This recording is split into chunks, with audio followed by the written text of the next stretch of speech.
So welcome all of you in today's first class of Finance Act 2020 Amendment class. मैं आप सबका आपका हार्दिक स्वागत करता हूँ इस क्लास में. I am sure that this classes will definitely help you in having a comfort that आपका पूरा अमेंडमेंट्स इस पूरे क्लासेस में हम कवर करके चलेंगे.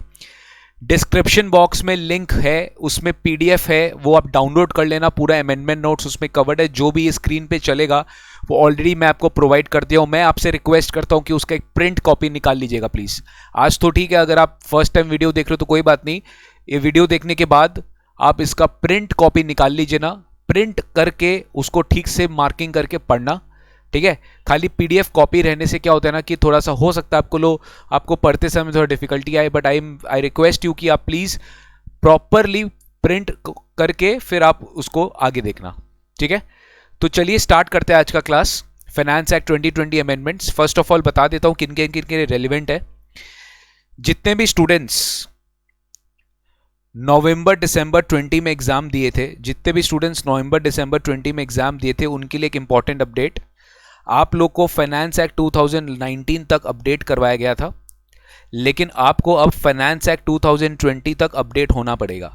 सो this finance act is the ultimate agenda which I am going to cover in this amendment class. आज एक क्लास होगा, ऐसे बहुत सारे और भी वीडियोस आएंगे. नेक्स्ट भी एक क्लास होगा. तो आज पार्ट 1 हम कर रहे हैं. पार्ट 1 हम कवर कर रहे हैं. रफली 40 पेज का नोट्स मैंने आपको दिया है. वो 40 पेज का नोट्स इनकम टैक्स अमेंडमेंट पूरा कवर करेगा. Finance act 2020 to be precise. कुछ और भी नोटिफिकेशंस ये सब आ सकते हैं. जो भी इंस्टीट्यूट अभी रिवीजन टेस्ट पेपर जब रिलीज करेगा तो इक्का दुक्का अमेंडमेंट उसमें भी हो सकता है, तो वो भी हम सेपरेटली कवर करेगा. वो भी इस यूट्यूब चैनल में हम अलग से आपको पोस्ट करके दे देगा. उसका नोट्स भी प्रिपेयर करके दे देगा. आप अच्छे से पढ़ लेना. चैनल को सब्सक्राइब करना ना भूलना. चैनल को प्लीज सब्सक्राइब कर लेना ताकि आपको ईजी हो आगे के लिए. तो नवंबर दिसंबर 20 में जितने भी बच्चे एग्जाम दिए थे जो क्लियर नहीं कर पाए सीए का, अभी CSCMA का आने वाला रिजल्ट, तो या जो क्लियर कर भी पाए उनको भी सजेस्ट करता हूं कि अमेंडमेंट क्लास कर लेना ताकि आपको इंटरव्यू में काम आएगा. फाइनेंस एक्ट 20 में बहुत सारे अमेंडमेंट्स है, ठीक है. मैं आपको अननेसेसरली एक तरीके से माइंड में आपको डलवाना चाहता हूं कि अमेंडमेंट्स बहुत सारे हैं, इसलिए क्लास भी थोड़ा ज़्यादा लगेगा. 1-2 क्लास में खत्म होने वाला क्लास नहीं है. तो फाइनेंस एक्ट 20 का जो अमेंडमेंट है बहुत टाइम लगेगा. इसमें कम से कम 3 या 4 क्लास मुझे लग रहा है इनकम टैक्स में लगना चाहिए, अगर मैं अच्छे से कराऊं आपको. अगर मुझे फटाफट कराना है तो 2 क्लास में मैं खत्म करा दूंगा, बट मेरे से ऐसा होता नहीं, आप जानते हो. मैं अच्छे से अमेंडमेंट कराऊंगा, उसका इंपैक्ट बताऊंगा, कहाँ पे सब में इंपैक्ट आने वाला है वो भी बताऊंगा, ठीक है. तो अगर आप नवंबर दिसंबर में एग्जाम दिए हो तो मैं आपसे रिक्वेस्ट करता हूँ कि अपना स्टडी मैट खोल के बैठो. जो स्टडी मैट जिस भी टीचर का आपने मैट रेफर किया है टैक्सेशन के लिए, इनकम टैक्स के लिए, उनका स्टडी मैट सामने अभी खोल के बैठो और ये पीडीएफ का नोट्स भी साथ में रखो और फिर ये वीडियो साथ साथ देखते रहो, ठीक है. और अगर आप फर्स्ट टाइम ही मई जून 21 में एग्जाम दे रहे हैं, means May June 21 is your first attempt, you have never appeared before, तो फिर आपको टेंशन लेने की दरकार नहीं. आपका फाइनेंस एक्ट 2020 ऑलरेडी कवर्ड है. फिर भी मैं आपसे रिक्वेस्ट करता हूं कि ये क्लासेस सेपरेटली देख लो because amendment plays a very very important role in your examination. तो फाइनेंस एक्ट 2020 अगर आप अलग से पढ़ लोगे, अच्छे से फोकस रहेगा, अलग से इंपैक्ट रहेगा, तो एक तरह से आपका रिवीजन भी हो जाएगा. एनीवेज मई जून 21 के लेक्चर्स ऑनवर्ड्स जितने भी है हम ऑलरेडी फुल्ली फाइनेंस एक्ट 20 आपको कवर करा के चल रहे हैं. इनफैक्ट आपको लगेगा जो हम पढ़ा रहे हैं वो आपके लिए एक तरह से रिविजन होगा, ठीक है. तो चलो guys without wasting any time let's start. तो फाइनेंस एक्ट 20 में जितने अमेंडमेंट्स है, सबसे पहले मैं बता दूं आपके लिए रेलिवेंट प्रीवियस ईयर हो गया है प्रीवियस ईयर 2021, राइट. और रेलिवेंट असेसमेंट ईयर हो गया असेसमेंट ईयर 21-22. तो प्रीवियस ईयर 2021 और असेसमेंट ईयर 21-22 ये आपके लिए रेलिवेंट ईयर प्रीवियस ईयर है और रेलिवेंट असेसमेंट ईयर है, ठीक है. तो रेलिवेंट प्रीवियस ईयर और प्रीवियस ईयर 2021 और असेसमेंट ईयर 21-22, ठीक है. तो ये आपका रेलिवेंट प्रीवियस ईयर है, correct.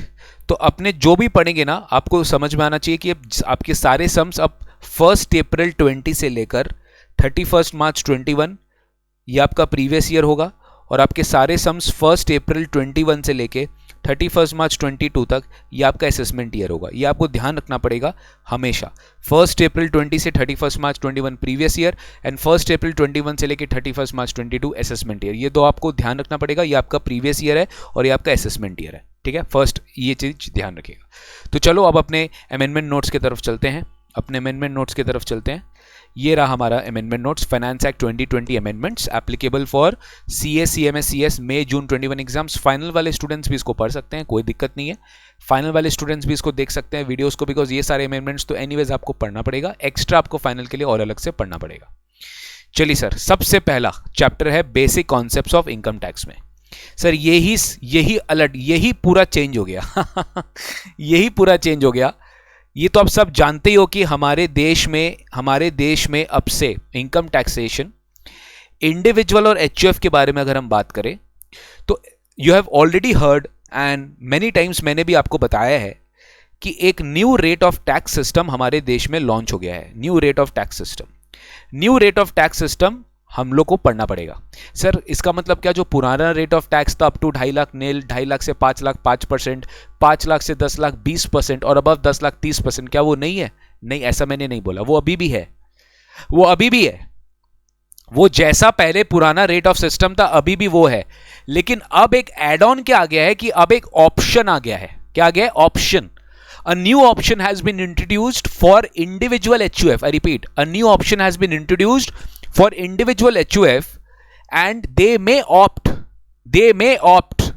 to pay tax at a new rate of tax. They may opt to pay tax at a new rates. मतलब new rates के हिसाब से वो लोग चाहे तो opt कर सकते हैं new system of taxation follow करना।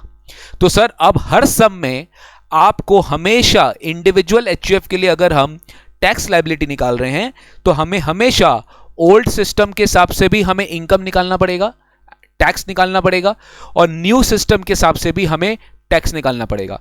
इन दोनों में से जो भी ऑब्वियसली हमें बेनिफिशियल लगता है, जो लोअर आता है, हम उसको ऑप्ट करेंगे कि ओल्ड सिस्टम में बेनिफिशियल है कि न्यू सिस्टम में बेनिफिशियल है। तो हमेशा आपको कंपेयर करके देखना पड़ेगा कि ओल्ड सिस्टम के बेसिस पे आप जैसे टैक्स निकालते थे आप निकाल लो। अब आपको एडिशनली क्या करना पड़ेगा, इंडिविजुअल एचयूएफ का जब हम tax system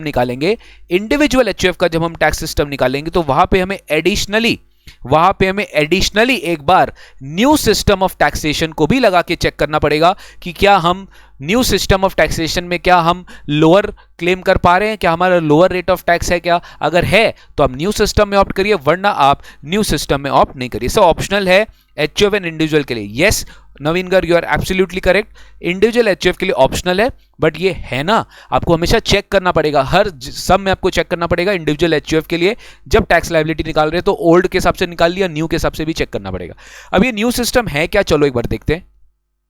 an individual HUF, इसका सेक्शन है 115 BAC, क्या नंबर है, सेक्शन है 115 BAC of the act was introduced by finance act 20, और इसी फाइनेंस एक्ट 20 के थ्रू ये एप्लीकेबल हुआ था, new rate of tax India में आया था ऑप्शनल के फॉर्म पे, ठीक है।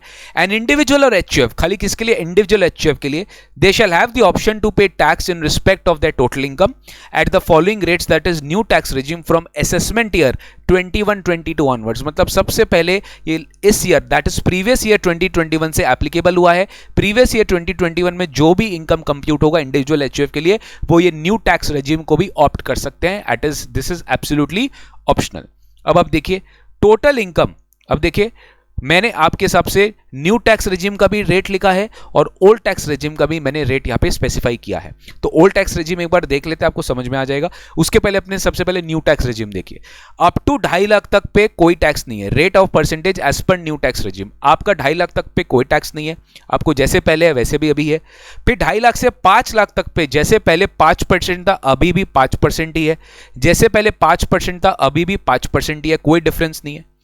2.5 लाख से 5 लाख तक के बीच में 5% ही है। 5 लाख के इनकम से 10 लाख के बीच में पहले आप 20% देते थे। कितना देते थे? 20% देते। लेकिन अब जो 5 से 10 का सफर है, इसके बीच में एक ब्रेक लग गया है 7.5 में। जो 5 से 10 का सफर था ना, उसमें एक ब्रेक लग गया है न्यू टैक्स रेजिम में। 5 लाख से ज्यादा होगा और 7,50,000 तक, आई रिपीट 5,01 रुपीज से लेके 7,50,000 तक पे आपका रेट ऑफ टैक्स रिड्यूस हो गया है 10%। आपका रेट ऑफ टैक्स रिड्यूस हो गया है 10%। तो एक बार के लिए आप सोचोगे सर कि जो लोग 5 लाख से 7,50,000 के बीच में कमाते हैं तो उनके लिए तो बहुत अच्छा फायदा है सर। ओल्ड टैक्स में तो 20% है, न्यू रेट ऑफ टैक्स में 10% है। बट अभी इतना जल्दी कोई भी चीज पे कंक्लूजन में मत आइए, क्योंकि न्यू रेट ऑफ टैक्स लेने के लिए you have to follow many conditions, बहुत कंडीशंस फॉलो करना पड़ेगा, राइट। तो let's not come to this conclusion right now. अभी के लिए बस आप ये समझो, टैक्स रेट समझो और अंदर मत घुसो क्या इंपैक्ट आएगा कैसे आएगा, अभी नहीं। तो 5 लाख से 7.5 लाख के बीच में ओल्ड रेट ऑफ टैक्स में तो 20% ही रहेगा, लेकिन न्यू रेट ऑफ टैक्स में 10% हो गया, यानी 5 से लेके क्या हो गया 10। फिर 7.5 लाख से अगला जंप आएगा 10 लाख में, 7.5 लाख से अगला जंप आएगा 10 लाख में। तो 10 लाख 7.5 लाख से ज्यादा और 10 लाख तक पे और 5% बढ़ा दीजिए, और 5% बढ़ा दीजिए, विच इज 15%। अभी भी देखिए 20 से कम ही है, क्योंकि 5 से 10 के बीच में आप ओल्ड रेट ऑफ टैक्स में 20 देते थे, बट अभी आप 7.5 से 10 के बीच में, 7.5 से ज्यादा 10 से ज्यादा नहीं है, तो आप 15% दे रहे हो। कितना दे रहे हो 15। तो अभी भी देखिए न्यू रेट ऑफ टैक्स ऐसे देखा जाए तो बेनिफिशियल है, but we can not say, we need to check for, जब तक हम पूरा नहीं पढ़ लेते तब तक हम इसको कंक्लूड नहीं करेंगे। नेक्स्ट आता है 10 लाख रुपीज से ज्यादा अगर होता है तो आपको पता है ओल्ड रेट ऑफ टैक्स में कितना चला जाता है 30%। लेकिन मैं आपको बताता हूं यहां पे भी एक ब्रेक लगेगा, यहां पे भी एक ब्रेक लगेगा। 10 के बाद नेक्स्ट स्लैब रेट आ गया है 12.5 तक, यानी 10 लाख से ज्यादा है बट 12,50,000 तक है, तो your rate will increase by 5% मोर। देखिए सर 5, 10, 15, 20 ऐसे 5% बढ़ रहा है। अगर आप ध्यान से देखो ना, हर 2.5 लाख में for every increase in 2.5 lakh rupees आपका 5% टैक्स और बढ़ रहा है। 2.5 लाख तक कुछ नहीं था, 2.5 से 5, 5%, 5 से 7.5, 10%, 7.5 से 10, 15%, 10 से 12.5, 10 से 12.5, 20%। फिर वैसे ही 12.5 से 15 कितना 25%, 12.5 से 15 कितना 25%, और 15 से ज्यादा होते ही आप इक्वल हो जाओगे। 15 से ज्यादा होते ही न्यू रेट ऑफ टैक्स और ओल्ड रेट ऑफ टैक्स दोनों सेम है, 30% एंड 30%। बट सोचो 10 से 15 के बीच में भी बेनिफिट तो है ना। 10 से ऊपर जाते आप पहले 30 हो जाते थे ओल्ड रेट ऑफ टैक्स में, but new rate of tax में क्या होगा पता है? न्यू रेट ऑफ टैक्स में 10 से 12.5 के बीच में आपका 20% होगा, 12.5 से 15 लाख के बीच में आपका 25% होगा, और 15 लाख के ऊपर आपका 30% होगा। So this is the whole story of new tax regime. तो सर न्यू टैक्स रेजिम को याद करने के लिए सबसे बेस्ट है हर 2.5 लाख पे 5% बढ़ाते रहिए, यही शॉर्ट में मैं बोलूंगा। अप टू 2.5 लाख नील, फिर 2.5 लाख से 5 लाख 5%, फिर 5 लाख से 7.5 लाख 10%, फिर 7.5 से 10 लाख 15%, फिर 10 लाख से 12.5 लाख 20%, फिर 12.5 लाख से 15 लाख 25%, और 15 लाख से ज्यादा 30%। तो 15 लाख से क्रॉस करते ही ज्यादा 30% हो जाएगा। सो this is the new rate of taxation. तो ये आप समझे न्यू रेट ऑफ टैक्सेशन, ये भी ऑप्शनल होता है, खाली इंडिविजुअल एचयूएफ को मिलता है। अब सर ये जो ऑप्शन मिलता है सर ये क्या इतना इजी है लेना? डेफिनेटली नहीं है, डेफिनेटली नहीं है। मैं आपको बता देता हूं, डेफिनेटली नहीं है।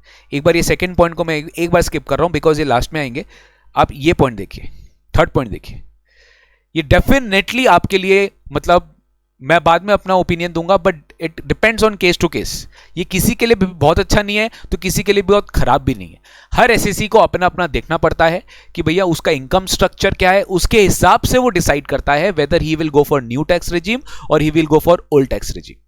ठीक है, तो आपका सबसे बड़ा इसमें दिक्कत यह है न्यू टैक्स रेजिम में कि भैया आपको इनकम टैक्स ने कितना डिडक्शंस दिया था, इनकम टैक्स ने कितना एग्जेम्पशन दिया था, इसमें बहुत सारा लिस्ट क्या हो जाएगा, कम हो जाएगा। आप न्यू टैक्स रेजिम में अगर ऑप्ट करते हो ना तो आपको डिडक्शन नहीं मिलेगा, आपको कोई चीज का एग्जेम्पशन नहीं मिलेगा।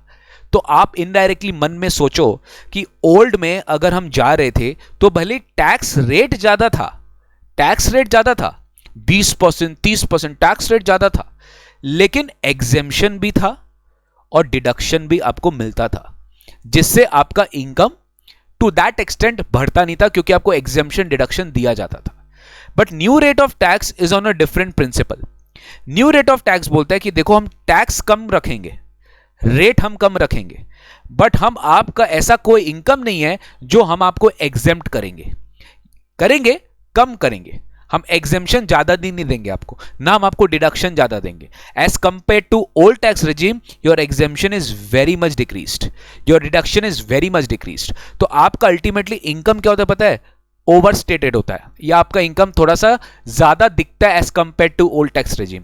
ओल्ड टैक्स को फॉलो करेंगे तो आपको डिडक्शन एग्जेम्पशन देगा, तो आपका इनकम थोड़ा कम होगा.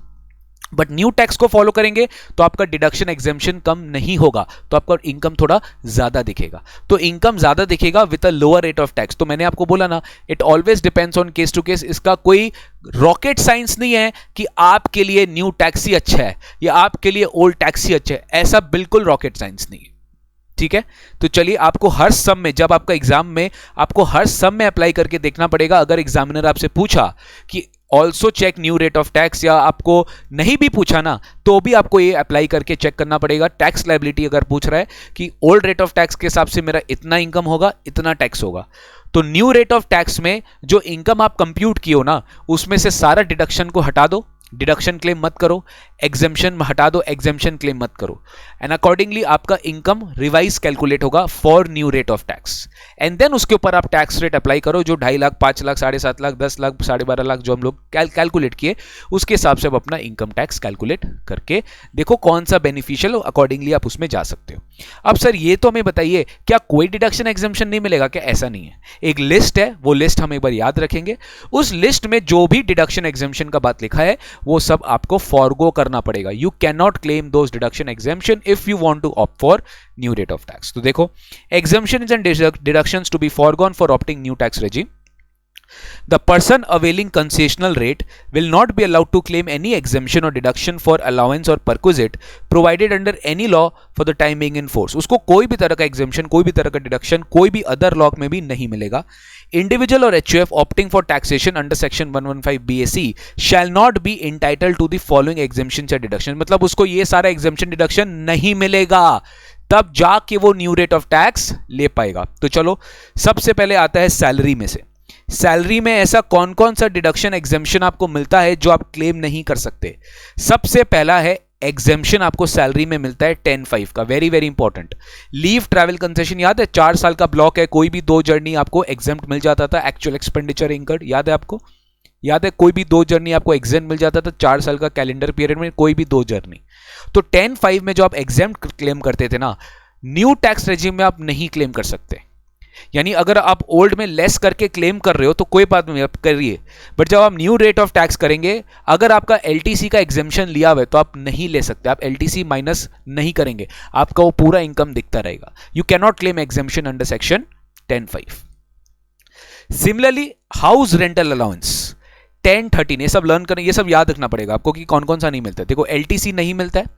एलटीसी, अब देखो इसमें याद है आपको ग्रेचुटी भी होता था, लीव सैलरी भी होता था, पेंशन भी होता था. ये सब मिलेगा आपको, क्योंकि ये सब लिस्ट में नहीं है.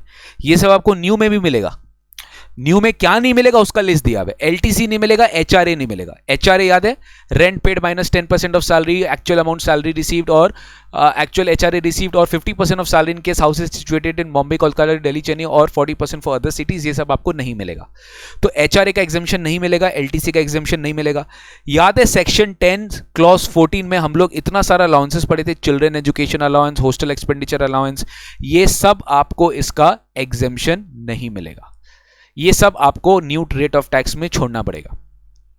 फिर एमपीज और एमएलएस को जो अलाउंसेस मिलता है, member of parliaments and member of legislative assembly को जो अलाउंस मिलता है, वो जो एग्जेम्पशन क्लेम करते थे 10(17) में, वो वाला exemption new rate of tax में नहीं मिलेगा. माइनर चाइल्ड के क्लबिंग पे याद है 1500 पर चाइल्ड में, माइनर चाइल्ड के इनकम पे क्लबिंग पे आपको 1500 पर चाइल्ड का एग्जेम्पशन मिलता था. याद है कुछ? बट अब आपको ये नहीं मिलेगा न्यू रेट ऑफ टैक्स में. ओल्ड रेट ऑफ टैक्स में लेते रहिए आप, लेकिन जब आप न्यू रेट ऑफ टैक्स लगाएंगे तो टोटल इनकम निकालते समय ये सारे अलाउंसेस का जो एग्जेम्पशन है क्लबिंग ऑफ इनकम में जो 1032 का है वो आप मत लेना. 10AA याद है? SEZ unit. SEZ यूनिट को अपने प्रॉफिट्स पे जितना एक्सपोर्ट हुआ है डिवाइड बाय टोटल टर्नओवर, उसका उन्हें डिडक्शन मिलता था 100% ऑफ द प्रॉफिट्स. याद आ रहा है आपको? फर्स्ट 5 ईयर्स तक, उसके नेक्स्ट 5 ईयर्स तक 50% ऑफ प्रॉफिट्स, और उसके नेक्स्ट 5 ईयर्स 50% ऑफ प्रॉफिट्स, और अमाउंट ट्रांसफर टू SEZ री investment allowance reserve account which ever is lower. तो वो 10AA का एग्जेम्पशन भी आपको नहीं मिलेगा अगर आप न्यू रेट ऑफ टैक्स में जा रहे हैं. तो स्टैंडर्ड डिडक्शन भी नहीं मिलेगा। माय गॉड सर, क्या मिलेगा फिर? 50,000 तक का जो आप स्टैंडर्ड डिडक्शन सैलरी से क्लेम करते थे ओल्ड रेट ऑफ टैक्स में, न्यू रेट ऑफ टैक्स में आपको वो भी नहीं मिलेगा। न्यू रेट ऑफ टैक्स में आपको वो भी नहीं मिलेगा। You will not be getting this exemption. Next, entertainment allowance. Sir हद ही हो गया। प्रोफेशनल टैक्स सब तो हटा दिया इन्होंने, सब हटा दिया। प्रोफेशनल टैक्स का डिडक्शन हटा दिया, एंटरटेनमेंट अलाउंस का डिडक्शन हटा दिया जो गवर्नमेंट एम्प्लॉय को मिलता था, स्टैंडर्ड डिडक्शन हटा दिया, यानी सैलरी का सारा डिडक्शन गया। एग्जेम्पशन में सेलेक्टेड एग्जेम्पशन गया, सब नहीं गया। देखिए ग्रेच्युटी का, पेंशन का, लीव सैलरी का, ये सब एग्जेम्पशन अभी भी आपको मिलेगा जो आपको मिलता था। क्लबिंग का एक एग्जेम्पशन चला गया, चिल्ड्रन एजुकेशन अलाउंस, ये सब जो एग्जेम्पशन मिलता था वो चला गया। ये सब आपको सैलरी में अगर आप बात करें तो 1 से लेके 10 तक ऑलमोस्ट सारे पॉइंट्स कवर्ड है। इसमें माइनर चाइल्ड का भी एग्जेम्पशन आ गया, ये आपको इसका डिडक्शन एग्जेम्पशन नहीं मिलेगा। अब आते हैं एचपी में। याद है हाउस प्रॉपर्टी में, हाउस प्रॉपर्टी में गाइस अपने जो इंटरेस्ट का डिडक्शन लेते थे सेक्शन 24 में, अपने जो इंटरेस्ट का डिडक्शन लेते थे सेक्शन 24 में, तो यहां पर इस ऑप्शन में अगर आप न्यू रेट ऑफ टैक्स में जाते हो तो आपको सेक्शन 24 में जो इंटरेस्ट आप पे करते थे फॉर सेल्फ ऑक्यूपाइड प्रॉपर्टी और vacant property, self occupied property और vacant property refer to in section 23(2), अगर आपको याद होगा उस केस में, जिस केस में आपका एनुअल वैल्यू आप नील क्लेम करते थे, याद आ रहा है आपको कुछ, आपका एनुअल वैल्यू आप नील क्लेम करते थे, मतलब जो सेल्फ ऑक्यूपाइड प्रॉपर्टी का आपका इंटरेस्ट है, जो self occupied, example please Dhruva बटा प्लीज टेल मी कौन सा क्या चीज का एग्जांपल आपको चाहिए? इंटरेस्ट अंडर सेक्शन 24, अगर आप इंटरेस्ट ऑन लोन पे करते हो तो in that case self occupied property का और वेकेंट प्रॉपर्टी का, ये दोनों प्रॉपर्टी का आपको इंटरेस्ट पेमेंट करना पड़ता था, डिडक्शन क्लेम करते थे आप, और एनुअल वैल्यू नील से आप डिडक्शन क्लेम करते थे। तो बेसिकली गवर्नमेंट ये बोलना चाह रहा है कि इसका डिडक्शन आपको नहीं मिलेगा। In short, losses under the head income from house property for rented house shall not be allowed to be set off under any other head and would be allowed to be carried forward as per the law. मतलब आप जिस साल new rate of tax opt कर रहे हो उस साल अगर आपको हाउस प्रॉपर्टी से कोई लॉस आ रहा है फॉर रेंटेड हाउस, आप उसको सेट ऑफ नहीं कर सकते अंडर एनी अदर हेड और आपको उसको कैरी फॉरवर्ड करना पड़ेगा। हो सकता है अगले साल आप न्यू रेट छोड़ दो, आप न्यू सिस्टम ऑफ टैक्सेशन छोड़ दो। इसके ऊपर हम बाद में डिस्कस करेगा कि सर क्या हम एक बार अगर new rate of system opt कर लेते हैं तो क्या हम बार बार इसको चेंज कर सकते हैं क्या? इसके ऊपर लास्ट का डिस्कशन है, वो एकदम लास्ट टॉपिक होगा इस प्रोविजन का, अभी हम लोग नहीं समझेंगे। अभी आप ये समझो कि हाँ, इंटरेस्ट का हाउसिंग इंटरेस्ट ऑन लोन जो हम पे करते हैं उसका डिडक्शन हमें नहीं मिलेगा for self occupied vacant property referred in 23(2). तो ये रहा हमारा हाउसिंग लोन का डिडक्शन। अब आता है गाइस पीजीबीपी। पीजीबीपी में ये 4 डिडक्शन है जो आपको नहीं मिलेगा, मैंने हेड वाइज देखिए कवर कर दिया। पीजीबीपी, एडिशनल डेप्रिसिएशन नहीं मिलेगा। याद है आपको, एडिशनल डेप्रिसिएशन आपको 20% मिलता है on the actual cost of new plant and machine acquired, जो आप मैन्युफैक्चरिंग कंसर्न को देते हो, जो मैन्युफैक्चरिंग इंडस्ट्री को मिलता है एडिशनल डेप्रिसिएशन, वो नहीं मिलेगा, वो नहीं मिलेगा। You will not be getting that additional depreciation if you are claiming new rate of tax. 32AD, याद आ रहा है वो 4 वो 4 स्टेट्स में, याद है वो 4 स्टेट्स, आंध्र प्रदेश, तेलंगाना, वेस्ट बंगाल, बिहार, ये 4 स्टेट्स के नोटिफाइड बैकवर्ड एरियाज में अगर हम मैन्युफैक्चरिंग यूनिट सेटअप किए हैं तो वहां पर आपको फ्लैट डिडक्शन मिलता था, किसमें? सेक्शन 32AD में फ्लैट डिडक्शन मिलता था आपको, किसमें? सेक्शन 32AD में 15% अलग से आपको डिडक्शन मिलता था, याद है। और अगर एडिशनल डेप्रिसिएशन का बात करें, उस 4 स्टेट्स में अगर आप एडिशनल डेप्रिसिएशन क्लेम करते थे तो वहां पे आपको 35% भी एडिशनल डेप्रिसिएशन मिलता था, अगर आपको याद होगा तो गवर्नमेंट ने बोला ना तो एडिशनल डेप्रिसिएशन देंगे न्यू रेट ऑफ टैक्स में, ना तो आपको 32AD का बेनिफिट देंगे, ना तो आपको ये 33AB ये भी एक डिडक्शन होता है, not very relevant for exam, इसका भी आपको डिडक्शन नहीं मिलेगा। फिर जितना भी साइंटिफिक रिसर्च, कुछ याद आ रहा है हम लोग पीजीबीपी में पढ़ते थे, donations made to outsiders, donation made to insiders, contribution for national laboratory scientific research, ये सब कोई भी डिडक्शन आपको नहीं मिलेगा। आपको ये सब डिडक्शन जो डोनेशन का मिलता था साइंटिफिक रिसर्च में पीजीबीपी में सेक्शन 35 में, इसका डिडक्शन हम आपको नहीं दे सकते। इनफैक्ट स्पेसिफाइड बिजनेस, कुछ याद आ रहा है? स्पेसिफाइड बिजनेस जिसका लॉस आप इनफाइनाइट कैरी पीरियड तक फॉरवर्ड करते थे, और इसका लॉसेस को आप सेट ऑफ भी कर सकते हो इनफाइनाइटली, लेकिन इसका इनकम लॉसेस खाली income from specified businesses set of होता था, जैसे कोल्ड स्टोरेज फैसिलिटी, ये सब अपने पढ़े थे 35 AD में। तो 35 AD एक ऑप्शनल चीज़ है, ये हम आगे पढ़ेंगे। और 35 AD का लॉस आपको न्यू रेट ऑफ टैक्स में नहीं मिलेगा, आई मीन डिडक्शन। नेक्स्ट है 35CCC, ये भी हम लोग स्पेशल डिडक्शंस में पढ़े थे 35CCC, ठीक है। तो 35CCC भी आपको इसका डिडक्शन नहीं मिलेगा। तो ये रहा हमारा PGBP। अदर सोर्सेज में आपको याद है सेक्शन 57 में बहुत सारे डिडक्शंस मिला करते थे, उसमें से केवल एक ही डिडक्शन है जो आपको नहीं मिलेगा, that is section 57(2)(a), that is family pension. Family pension का डिडक्शन आपको नहीं मिलेगा। फैमिली पेंशन आपको 1/3 ऑफ द अमाउंट रिसीव्ड और मैक्सिमम 1/3 और 15,000, याद है आपको फैमिली पेंशन का अदर सोर्सेज में टैक्सेबल होता था, उसका डिडक्शन आप अदर सोर्सेज में लेते थे। बट अगर आप न्यू रेट ऑफ टैक्स में जा रहे हो तो आपको फैमिली पेंशन का भी डिडक्शन इग्नोर करना पड़ेगा, आप देना ही मत, ठीक है सर ये तो बहुत ही खराब लगा सुन के, कोई भी चैप्टर 6A का डिडक्शन आप क्लेम नहीं कर सकते। सर आपको लग नहीं रहा, अंदर से मेरे तो अंदर आत्मा से आ रहा है कि मुझे नहीं लग रहा है कि ये न्यू रेट ऑफ टैक्स मेरे लिए बहुत ज़्यादा बेनिफिशियल होगा। मैं एज अ प्रोफेशनल आपको बता रहा हूँ, क्योंकि इसमें कोई भी डिडक्शन एग्जेम्पशन जो रेगुलरली हम लेते रहते हैं, डिडक्शन तो बहुत इंपॉर्टेंट चीज़ है। ATC का 1.5 लाख, ATD का 30,000 या सीनियर सिटीजन 25,000 या 50,000 या 80DD या 80 TTA, ये सब कितना डिडक्शन हम लेते रहते हैं, उससे हमारा टोटल इनकम कम होता है, GTI कम होता है। बट आप न्यू रेट ऑफ टैक्स में जाओगे तो आपको ये सब डिडक्शंस नहीं मिलेगा, आप क्लेम नहीं कर सकते। आप जब टैक्स निकालोगे तो ये सब टोटल इनकम से कम नहीं होंगे, ठीक है। तो कोई भी डिडक्शन चैप्टर 6 में, चाहे ATC हो, ATCCC हो, CCD हो, ATD, ATDD, ATDDB, ATE, ATEE, ATEEA, ATEEB, याद है इलेक्ट्रिक व्हीकल्स के लिए EEB होता था, EE interest on acquisition of loan for residential house property, उसके लिए होता था, ATG donation, GG extra rent paid, GGA, GGC, ATIA, 80IB, जितना भी tax holidays, income based deduction, ये सब कोई भी आपको नहीं मिलेगा, यू फॉरगेट, ये सब डिडक्शन आपको नहीं मिलेगा।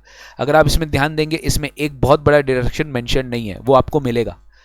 क्या आप बता सकते हैं चैट बॉक्स में लिखकर कि इसमें से कौन से चैप्टर 6 का एक बहुत ही इंपॉर्टेंट डिडक्शन जो हम पढ़ते आते हैं वो इसमें मेंशन नहीं है, यानी वो डिडक्शन आपको मिलेगा। Even if you opt for new rate of tax, वो डिडक्शन आपको मिलेगा। मैं आगे बढ़ता हूं, हो सकता है कोई in the mean time reply कर दे तो बहुत बढ़िया, मैं आगे बढ़ता हूं। ये कौन सा डिडक्शन है जो आपको मिलेगा जो इस सेक्शन में जो यहां पर मेंशन नहीं है, एक बहुत इंपॉर्टेंट वाइटल डिडक्शन है इसमें, ठीक है। Next, no set off losses, no set off, very good Naveen Garg, very good Naveen Garg, JJAA, very good. JJAA एक ऐसा सेक्शन है जिसका डिडक्शन आपको मिलेगा in new rate of tax. बहुत ध्यान से समझना, क्योंकि ऐसा चीज है जो जनरली मिलता नहीं है बट इस केस में मिल रहा है। मैं आगे पढ़ाऊंगा इसको, मैं आगे पढ़ाऊंगा, वेट करिए। नेक्स्ट पॉइंट है नो सेट ऑफ लॉसेस, कोई लॉस का सेट ऑफ नहीं करना इससे, या कोई डेप्रीसिएशन कैरी फॉरवर्ड जो पुराने साल का हुआ है attributable to the above deductions and losses under house property. मतलब सर HP का लॉस सेट ऑफ नहीं कर सकते। और मेरा बात ध्यान से सुनना, जब आप न्यू रेट में आ रहे हो, मतलब जब आप न्यू रेट में आ रहे हो तो हो सकता है ना कि पुराने साल में आपका कोई पुराना साल का लॉस हो जो आप इस साल कैरी फॉरवर्ड करना चाह रहे हो सकता है। आपका पुराना साल का लॉस हो जो आप इस साल कैरी फॉरवर्ड करना चाह रहे हो। मान लो पुराना साल में आपका अनअब्जॉर्ब डेप्रीसिएशन ही है, you have unabsorbed depreciation of prior years, क्या आप इसको इस साल कैरी फॉरवर्ड करके सेट ऑफ कर सकते हैं? Answer is no. अगर आपका कोई और लॉस है, क्या आप उसे कैरी फॉरवर्ड करके सेट ऑफ कर सकते हैं? Answer is no. कौन कौन सा लॉस आप कैरी फॉरवर्ड करके सेट ऑफ नहीं कर सकते? एक तो HP लॉस आप नहीं कर सकते, you can not carry forward and set of. और एक, जितने भी डिडक्शंस ऊपर दिए हुए हैं उसके कारण अगर आपका कोई लॉस आ रहा है जो आप क्लेम करना चाह रहे हो तो उसको आप कैरी फॉरवर्ड करके सेट ऑफ नहीं कर सकते। मतलब समझो, अगर मान लो आपका अनअब्जॉर्ब डेप्रीसिएशन है, आपका कोई इस डिडक्शन के कारण, जैसे मान लो स्पेसिफाइड बिजनेस ही है, स्पेसिफाइड बिजनेस आप डिडक्शन नहीं ले रहे हो, राइट, न्यू रेट में नहीं ले रहे हो, ओल्ड रेट में तो ले रहे हो, तो स्पेसिफाइड बिजनेस का हो सकता है आपके पास लॉस पड़ा हो, तो आप इस साल इसको कैरी फॉरवर्ड सेट ऑफ नहीं कर सकते। आई मीन सेट ऑफ नहीं कर सकते, कैरी फॉरवर्ड करिए, उसके अगले साल करिए, इस साल आप सेट ऑफ मत करना। सेट ऑफ करने से आपका इनकम क्या हो जाएगा? कम हो जाएगा, जो गवर्नमेंट करने नहीं देगा। तो आपका लॉसेस सेट ऑफ नहीं हो सकता। Depreciation carry forward from earlier years attributable to above deductions can not be claimed. ठीक है, study at home sir except for board deduction, exception for board deduction, yes. What is allowed to be claimed under chapter 6A? Chapter 6A में आप फिर क्या claim कर सकते हैं ये बताइए गाइज। ये 3 डिडक्शन है जो आप चैप्टर 6A में क्लेम कर सकते हो, ये याद रखिएगा, इंपॉर्टेंट है ये। न्यू रेट ऑफ टैक्स में आप चैप्टर 6A में ये 3 डिडक्शन क्लेम कर सकते हैं। पहला, ATCCD, याद है कैफे कॉफी डे में, employer contribution to pension scheme. देखिए ATCCD का अगर आपको पूरा याद होगा स्टोरी क्या क्या था, मैं आपको एक बार याद दिलाता हूं। ATCCD 1 में हम लोग ने पढ़ा था employ contribution, right. ATCCD 1B में हम लोग ने पढ़ा था एडिशनल 50,000, याद आ रहा है आपको कुछ, एडिशनल 50,000, राइट। 2 में हम लोग ने पढ़ा एम्प्लॉयर कंट्रीब्यूशन, अगर पेंशन स्कीम में एम्प्लॉयर कंट्रीब्यूट करे तो आपको ATCCD सबसेक्शन 2 में डिडक्शन मिल जाता है। तो सरकार यही बोल रही है कि अगर एम्प्लॉयर कंट्रीब्यूट करा तो आपका इनकम में तो जा रहा है ना, तो ATCCD टू सबसेक्शन 2 हम आपको क्लेम करने दे देंगे न्यू रेट ऑफ टैक्स में भी। फिर आपका न्यू एम्प्लॉयमेंट जनरेशन जो 30% ऑफ एडिशनल एम्प्लॉय कॉस्ट का आपको डिडक्शन मिलता था, उसका भी डिडक्शन हम आपको ATJJAA में दे देगा, उसका भी डिडक्शन हम आपको ATJJAA में दे देगा। फिर IFSC यूनिट्स को, IFSC मतलब इंटरनेशनल फाइनेंशियल सर्विस सेंटर, उस एरिया में, उस जोन में अगर कोई यूनिट ऑपरेट कर रहा है तो वो सेक्शन 80LA में, किसमें, section 80, basically offshore banking unit, offshore banking unit, वो उस सेक्शन में डिडक्शन क्लेम कर सकता है, subject to fulfilment of prescribe condition. Obviously कुछ कंडीशन प्रिस्क्राइब होगा, उसके ऊपर ही वो डिडक्शन क्लेम कर पाएगा। तो साथ साथ बोलो 80LA का डिडक्शन ले सकता है, ATJJAA का ले सकता है, और ATCCD सब सेक्शन 2 1B का नहीं ले सकता है, सब सेक्शन 2 का ले सकता है, 1B का नहीं ले सकता, खुद पेंशन में कंट्रीब्यूट करे नहीं ले सकता है, एडिशनल 50,000 नहीं ले सकता है, बट सब सेक्शन 2 का ले सकता है, सब सेक्शन 2 का ले सकता है, ठीक है। एग्जाम में सम जो करेंगे क्या वो आप न्यू वाला अप्रोच लेके करना होगा क्या? आपका क्वेश्चन थोड़ा मॉडिफाई करता हूं। न्यू अप्रोच एक ऑप्शनल है, आपको जब भी सम करेंगे ना, आप ओल्ड के भी हिसाब से सम करेंगे और आपको न्यू के हिसाब से अगर पूछेगा तो करेंगे। आप ओल्ड के हिसाब से सम को, अगर आपसे कुछ नहीं पूछा, आपसे पूछा टैक्स लायबिलिटी निकालो, जनरली क्या होगा ना, आपको सम में दे देगा एग्जाम में कि आप कंप्यूट करिए टोटल इनकम एंड टैक्स और इग्नोर कर दीजिए न्यू रेट ऑफ टैक्स। आपको ये बोलेगा ऐसे, अगर बोल दिया कि इग्नोर कर दीजिए न्यू रेट ऑफ टैक्स तो न्यू रेट में झमेला ही नहीं है, समझ लो अमेंडमेंट आया नहीं है। लेकिन कुछ नहीं बोला, बोल दिया कंप्यूट टैक्स, तब फिर आपको ओल्ड भी नहीं निकालना, ओल्ड भी निकालना पड़ेगा, न्यू भी निकालना पड़ेगा। जब तक बोला नहीं है करने को, नहीं बोला, जब तक नहीं बोला है करने को तो ही नहीं करना है। अगर बोल दिया करना है तो करना पड़ेगा, या नहीं भी बोला है करना है तो भी करना पड़ेगा। समझ गए मेरा बात? इग्नोर अगर बोल देगा तो नहीं करना है, वरना ओल्ड के हिसाब से भी आपको टैक्स पूरा डिडक्शन एग्जेम्पशन करना है, और न्यू के हिसाब से तो फिर इजी है ना गाइस। जो डिडक्शन एग्जेम्पशन दिए हर में चेक करो क्या इसको न्यू में देना है, अगर देना है तो दो, नहीं तो मत दो। आपको इसीलिए न्यू रेट ऑफ टैक्सेशन पढ़ाया जा रहा है। बस हो गया guys, finished. Other points to remember, क्या 3 बेसिक पॉइंट्स याद रखना। आप जब ये ऑप्शन कब एक्सरसाइज करोगे पता है? अपना इनकम टैक्स रिटर्न जो आप फाइल करते हो under section 139 sub section 1 of the act में, उसके साथ आपको ये ऑप्शन को एक्सरसाइज करना पड़ेगा। इनकम टैक्स रिटर्न में ही आप अपना ये ऑप्शन एक्सरसाइज करोगे। वेरी इंपॉर्टेंट एक टॉपिक अपने पढ़ते हैं कंप्यूटेशन ऑफ टैक्स वाले टॉपिक में, alternate minimum tax. Alternate minimum tax, alternate minimum tax अगर आपको याद होगा, इंडिविजुअल्स के ऊपर जैसे कंपनी पे मैट लगता है, मैट मतलब मिनिमम ऑल्टरनेट टैक्स, राइट, 115 जेबी में, वैसे अदर देन कंपनीज पे AMT लगता है, alternate minimum tax, right, 18.5% of your adjusted total income. आपका ये हर एक इंडिविजुअल को अपना AMT भी कैलकुलेट करना पड़ता है, जो कुछ स्पेशल डिडक्शन लेता है, जैसे 35AD में या 80I वाला सीरीज में अगर वो स्पेशल डिडक्शन लेता है तो उसको AMT भी कैलकुलेट करना पड़ता है। लेकिन अगर आप न्यू रेट ऑफ टैक्स में जा रहे हो, सोचो थोड़ा मेरा बात, आप न्यू रेट ऑफ टैक्स में जा रहे हो तो ऐसे ही आपको एग्जेम्पशन नहीं दे रहा है, ऐसे ही आपको डिडक्शन नहीं दे रहा है, तो फिर क्या आपको फिर से AMT निकालना पड़ेगा क्या? इसमें भी आप न्यू रेट ऑफ टैक्स में निकाले फिर आप AMT निकाले, नहीं, सरकार बोला अगर आप न्यू रेट ऑफ टैक्स चले गए ना तो फिर आपके ऊपर ये ऑल्टरनेट मिनिमम टैक्स का प्रावधान एप्लीकेबल नहीं होगा। ऑल्टरनेट मिनिमम टैक्स खाली रेगुलर प्रोविजन मतलब जो ओल्ड सिस्टम में जाते हैं उन्हीं के लिए एप्लीकेबल होगा, क्योंकि वहां पे डिडक्शन एग्जेम्पशन दिया जाता है। लेकिन एएमटी तो तब लगेगा ना जब आपको डिडक्शन एग्जेम्पशन ले रहे हैं, but new rate of tax में तो सब फॉरगो करवा ले रहा आपसे, तो इसलिए आपके ऊपर एएमटी नहीं अप्लाई होगा टू दोज इंडिविजुअल एचयूएफ जिनका बिजनेस इनकम है। सिमिलरली अगर एएमटी अप्लाई नहीं होगा तो सर एएमटी का जो क्रेडिट मिलता था, सर एएमटी का क्रेडिट मतलब आप नॉर्मल प्रोविजन में टैक्स भरते थे और एएमटी में जो टैक्स भरते थे, मान लो एएमटी में आप टैक्स भरा 150 और नॉर्मल प्रोविजंस के हिसाब से आपका टैक्स है 100, तो जो 50 है 50 क्या है एएमटी क्रेडिट। आप ज्यादा कितना दिए एएमटी में 50, तो ये क्रेडिट आपको फ्यूचर ईयर्स में पता है कैरी फॉरवर्ड होकर आप सेट ऑफ कर सकते हो, फ्यूचर ईयर्स में कैरी फॉरवर्ड करके सेट ऑफ कर सकते हो। But in this carry forward और सेट ऑफ नहीं कर सकते। AMT credit will not apply to such individual. Obviously जब एएमटी अप्लाई नहीं होगा तो एएमटी का क्रेडिट का प्रोविजन भी अप्लाई नहीं होगा ना, तो एएमटी का पूरा चैप्टर ही आपके केस में अप्लाई नहीं होगा अगर आप न्यू रेट ऑफ सिस्टम में जाते हो। That's it, new rate of system में और कुछ नहीं है। सो आपको ये सारा एग्जेम्पशन डिडक्शंस कौन कौन सा फॉरगो हो रहा है वो बस ध्यान रखना है, और आपको टैक्स रेट ध्यान रखना है। इससे ज्यादा एग्जाम में कुछ नहीं आने वाला, इससे ज्यादा एग्जाम में कुछ नहीं आने वाला। और ये कुछ नहीं है, लास्ट में जब टैक्स पूछे तो बस आंख बंद करके जो एग्जेम्पशन डिडक्शन दिख रहा है आपको और आपको लग रहा है हाँ न्यू रेट ऑफ टैक्स में नहीं मिलता, उसको मत देना। इनफैक्ट मेरे हिसाब से तो न्यू रेट ऑफ टैक्स और ईजी हो गया है। ओल्ड रेट ऑफ टैक्स में आपको इतना झमेला एग्जेम्पशन डिडक्शन ये सब निकालने का, न्यू रेट ऑफ टैक्स में इतना नहीं है। ठीक है, अब इसमें फटाफट देख लेते हैं सर कि एक बार कौन ये ऑप्शन एक्सरसाइज कर सकता है। बहुत सिंपल है, कौन ये ऑप्शन एक्सरसाइज कर सकता है? ऑब्वियसली एक इंडिविजुअल एचयूएफ ही इस ऑप्शन को ले सकता है। अब इसमें पता है एक ट्रिक है, इसमें दो बाइफर्केशन दिया है, अगर आपका बिजनेस इनकम है कि आपका बिजनेस इनकम नहीं है। बस अगर आपका बिजनेस इनकम नहीं है तो आप कोई भी एक साल में इसका ऑप्शन को एक्सरसाइज कर सकते हो।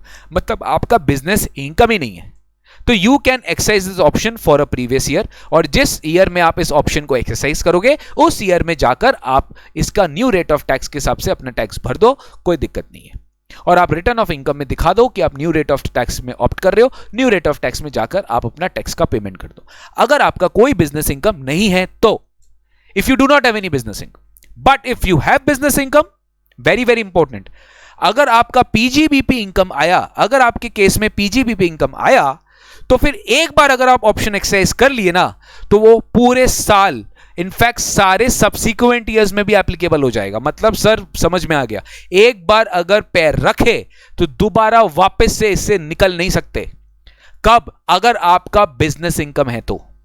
अगर इस साल मेरा बिजनेस इनकम है तो मैं बहुत सोच समझ के जाऊंगा इसमें, बिकॉज मुझे पता है कि एक बार जो मैंने अपने कमिटमेंट कर दी मैं उसके बाद अपनी आपकी भी नहीं सुनता, ये सिचुएशन हो जाएगा। एक बार अगर आपने ऑप्शन एक्सरसाइज कर दिया for a previous year, it shall be valid for that previous year and all the subsequent years, हमेशा के लिए वो एप्लीकेबल हो जाएगा। लेकिन थैंक गॉड आपको एक बार मौका दिया है, देना भी पड़ता, नहीं देते तो चलते कैसा।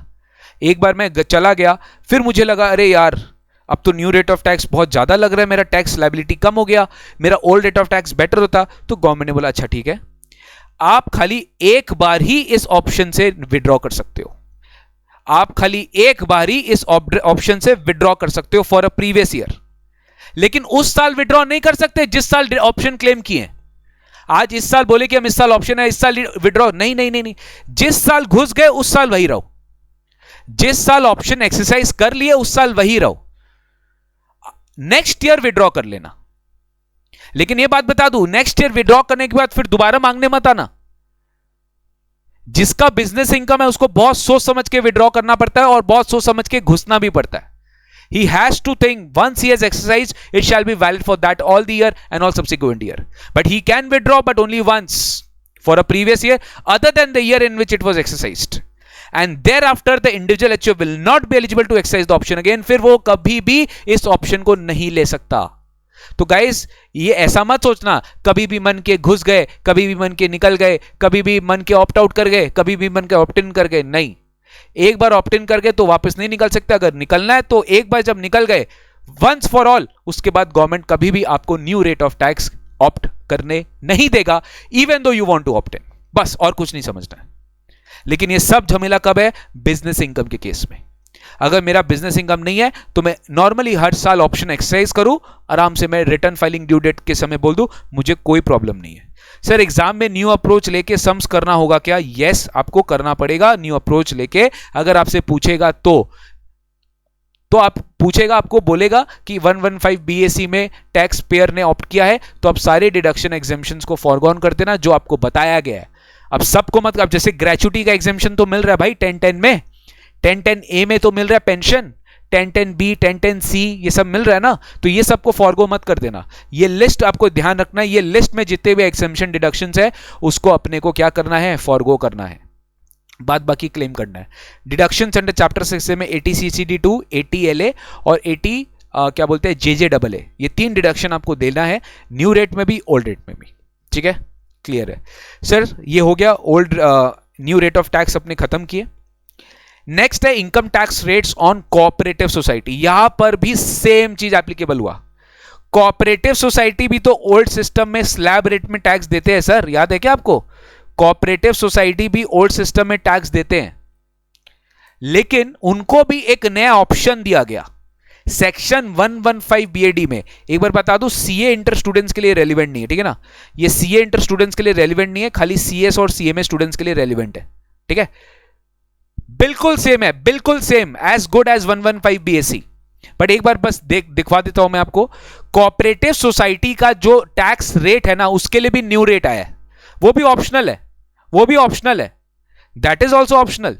एक रेसिडेंट कोऑपरेटिव सोसाइटी अगर चाहे तो वो 22% plus surcharge at the rate of 10%, plus surcharge at the rate of 10%। उनका भी स्लैब होता है 10%, 20%, 30%, उनका भी ये 3 स्लैब होता है।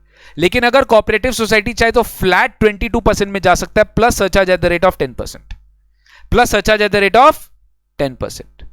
लेकिन उनके लिए भी सेम कुछ नहीं है, सेम मैट एप्लीकेबल नहीं होगा।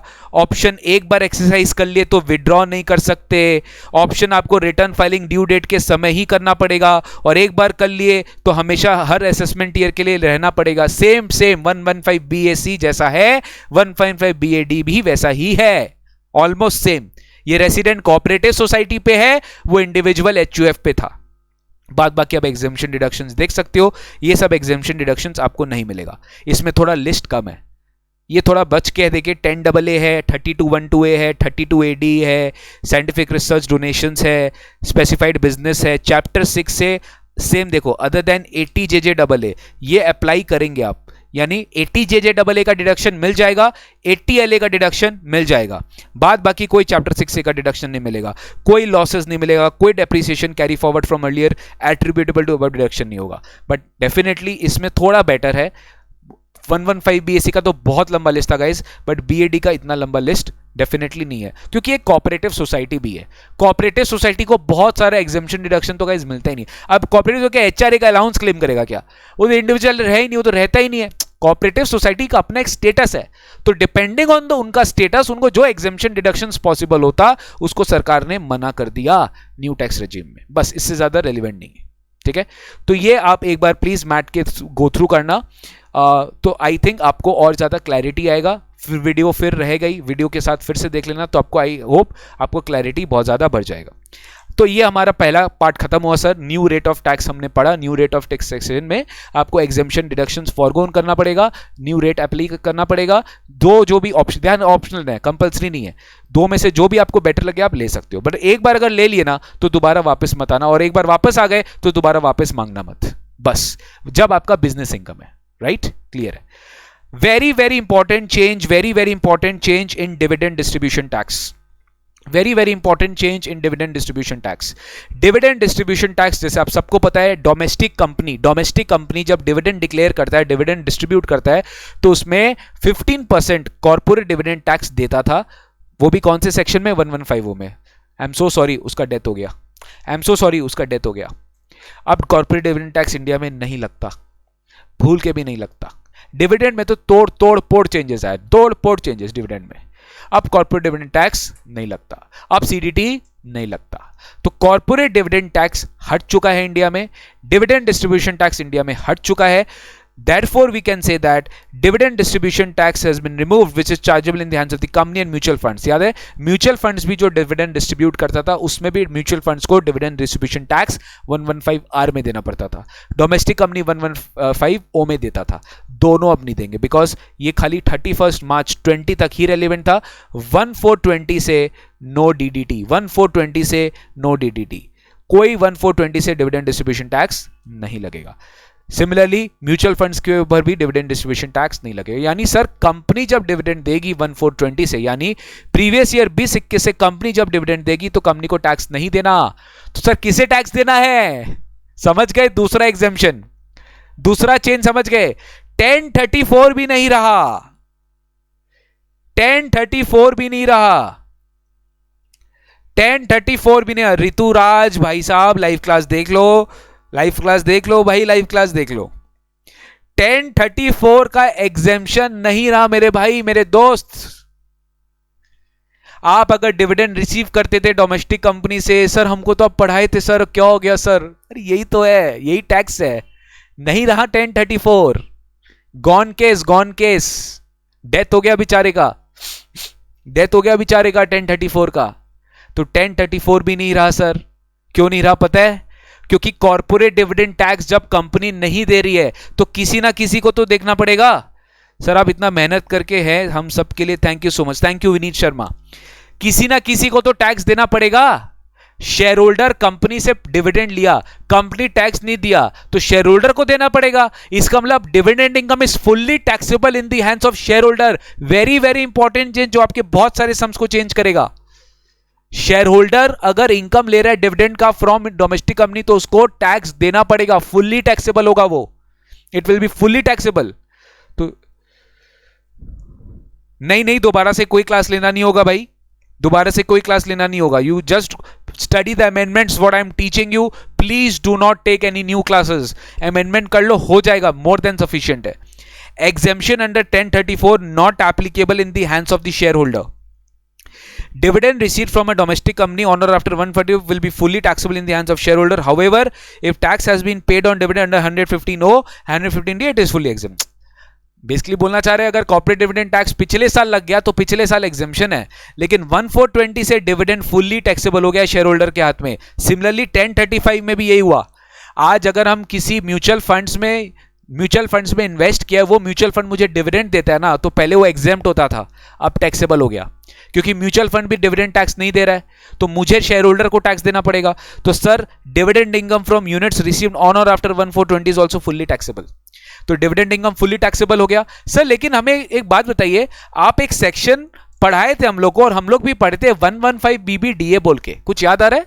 कुछ याद आ रहा है 115BBDA बोल के? हाँ हमको तो याद आ रहा है, इसलिए मैं आपको बोल रहा हूं, मैं आपको पढ़ाया था। लेकिन अब मैं आपको बोल रहा हूं बेचारे उसका भी डेथ हो गया, पता है उसका भी डेथ हो गया, यानी डिविडेंड में सबका डेथ हो गया। स्पेसिफाइड एसएससी कुछ याद आ रहा है? स्पेसिफाइड एसएससी को अगर 10 लाख से अप टू 10 लाख अगर डिविडेंड मिलता था पूरे साल भर में तो वो फुल्ली एग्जेम्प्ट होता था। यानी सर पहले भी 10 लाख से बेसी अगर आपको डिविडेंड मिलता था ना तो टैक्सेबल था। और याद है यही सेक्शन था 115BBD at the rate of 10%, ये टैक्सेबल था 115BBD at the rate of 10%। अगर मुझे डोमेस्टिक कंपनी से अगर मुझे स्पेसिफाइड एसएससी मुझे डिविडेंड मिल रहा है during the year up to 10 lakh तो टैक्सेबल नहीं होता था। 10 लाख से ज्यादा होते एक्सेस पे मुझे भी 10% देना पड़ता था। ये सेक्शन आया था एक बार के लिए। तो अब आप सोच रहे सर अभी भी अप टू 10 लाख पे कोई टैक्स नहीं है क्या? नहीं, ऐसा नहीं है। अभी कोई भी अमाउंट रिसीव करो फुल्ली टैक्सेबल है, बिकॉज ये वाला सेक्शन का भी अभी डेथ हो गया है। 115BBDA भी एप्लीकेबल नहीं होगा। Normally dividend received in excess of 10 lakh by specified SSC resident in India from a domestic company on or before 31 March 20 shall be taxable. मतलब हर बार एक डेट डाल दिया उसमें कि 31 मार्च 20 तक नहीं होगा, 31 मार्च 20 तक होगा, उसके बाद टैक्सेबल हो जाएगा। यानी 31 मार्च 20 तक ये प्रोविजन एप्लीकेबल था। 1420 से प्रोविजन को क्या कर दिया इन्होंने? पूरा हटा दिया। तो अब क्या हो गया सर? डिविडेंड नेट शेल में अगर मैं बात करूं ना, नेट शेल में मैं बात करूं, आप लोग चाहे तो लिख सकते हो, dividend is now fully taxable, dividend is now fully taxable as income from other sources.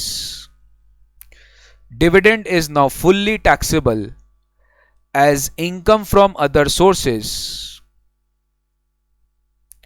in the hands of shareholders. बस ये ध्यान रखिएगा, पूरा टैक्सेबल होगा. टैक्स रेट इज, यहां पे लिख लो, tax rate is at slab rates. Slab rate समझ गए सर? पहले तो डिविडेंड के ऊपर एक नॉमिनल ये लोग 10% टैक्स किया था, बट ये 115 BBDA तो बस 31 मार्च 20 तक ही है, इसके बाद तो है ही नहीं. तो अब ये नॉर्मली जैसे आपका स्लैब रेट्स पे इनकम टैक्स लगता है, वैसे डिविडेंड के ऊपर भी आपको स्लैब रेट पे ही इनकम टैक्स लगाना पड़ेगा. तो ये बहुत बड़ा चेंज था डिविडेंड में गाइस. डीडीटी हट गया है, exemption in the hands of share holder भी हट गया है, तो शेयर होल्डर के ऊपर टैक्सेबिलिटी आ गई है.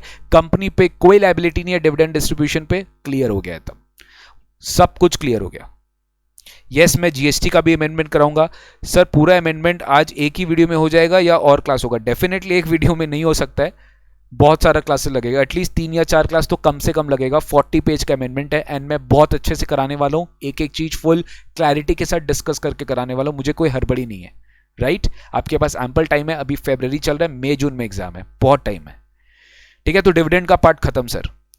वेरी वेरी इंपॉर्टेंट चेंज इस बार आपके एग्जाम में पक्का आने वाला है. रेसिडेंशियल स्टेटस पक्का लिखा लीजिए, 10 मार्क्स पक्का है, 8 से 10 मार्क्स पक्का आपके एग्जाम में आएगा. अच्छे से पढ़ के जाना, अच्छे से पढ़ के जाना, ट्रस्ट में ये आपका जिंदगी बदल देगा.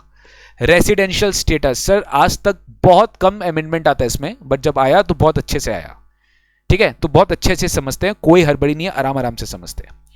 रेसिडेंशियल स्टेटस सेक्शन 6 बोलता है individual is said to be resident in India if he fulfils either of the 2 conditions. क्या? पहला 180 डेज और मोर इंडिया में रह रहा है इन दैट प्रीवियस ईयर, और ही stayed in India for 60 days or more in that previous year, and along with that he also stayed in the immediately 4 preceding previous years 365 days or more.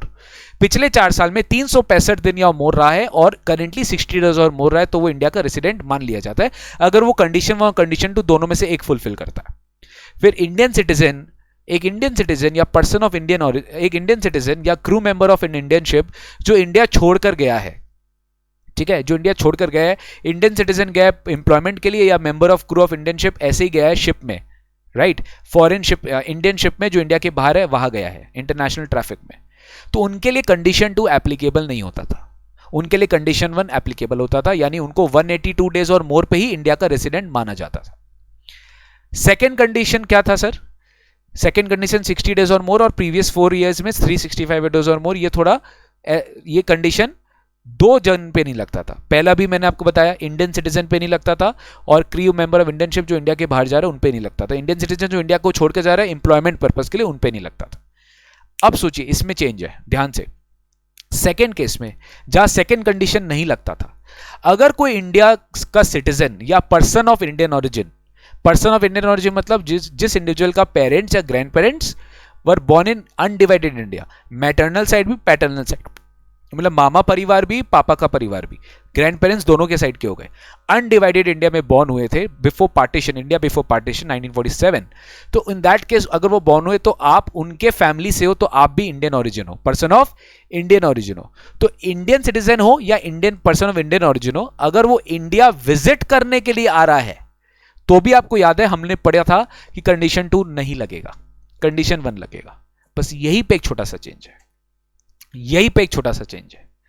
जब कोई India का citizen या person of Indian origin India visit करने के लिए आया तो agreed condition 2 नहीं लगेगा, बट कंडीशन 1 लगेगा ना, विथ सम मॉडिफिकेशंस.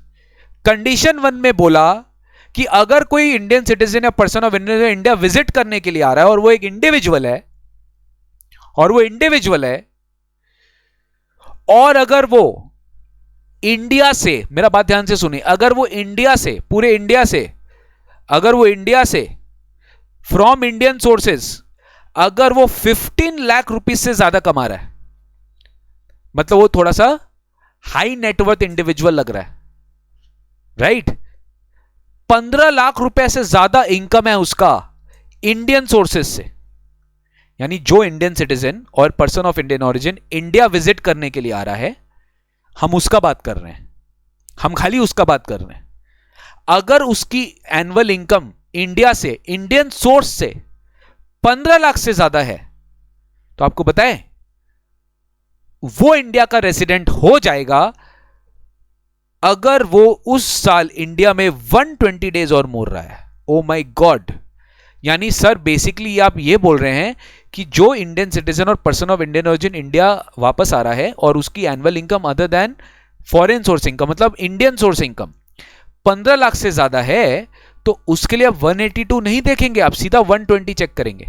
यानी period of stay has been reduced from 182 to 120, यानी थोड़ा स्ट्रिक्ट कर दिया कंडीशन। किन के लिए? जो इंडिया विजिट करने के लिए आ जाते हैं, हर बार आ जाते हैं विजिट करने के लिए, और इंडिया से 15 लाख से ज्यादा इनकम कमा रहे हैं, तो सरकार बोली कि हम उसको रेसिडेंट बनाएंगे। रेसिडेंट बना दी। तो basic condition to become a resident section 6(1) में चेंज आया है, एक बार पढ़ते हैं।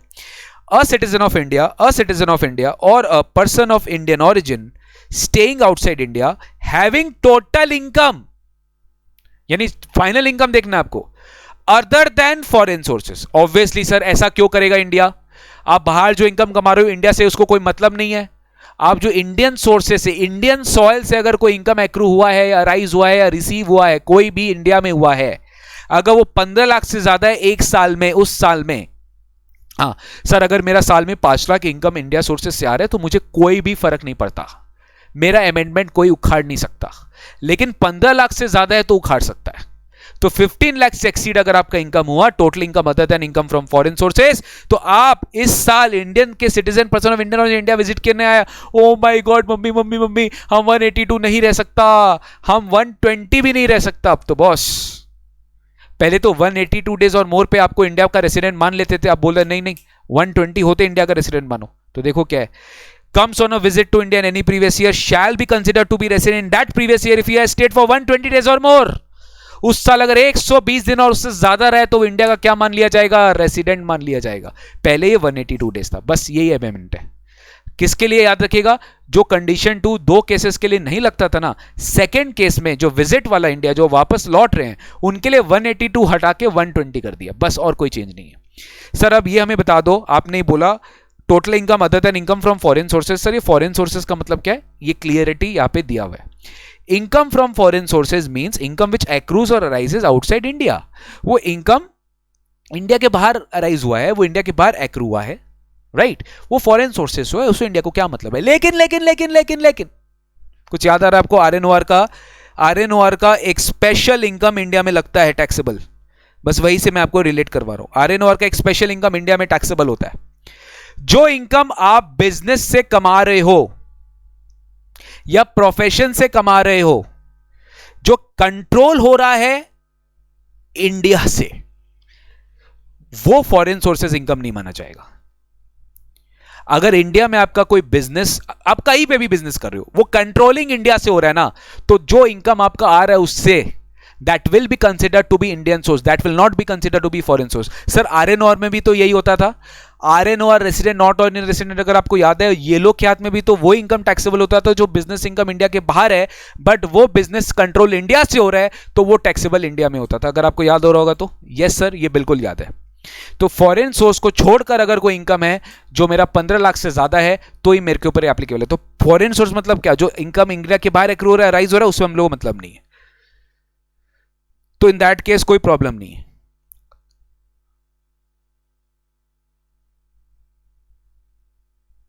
PDF file is there in this video का डिस्क्रिप्शन लिंक, प्लीज आप इसको अपलोड वीडियो डाउनलोड कर लेना।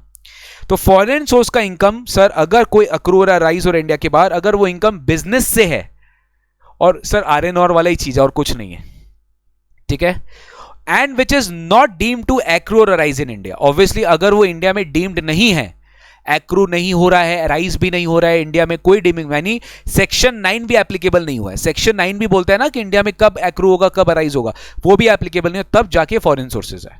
तो फॉरेन सोर्सेज को हटाकर अगर कोई इनकम है उसका 15 लाख से ज्यादा टोटल इनकम, तो उसको इंडिया में रेसिडेंट मान लेंगे।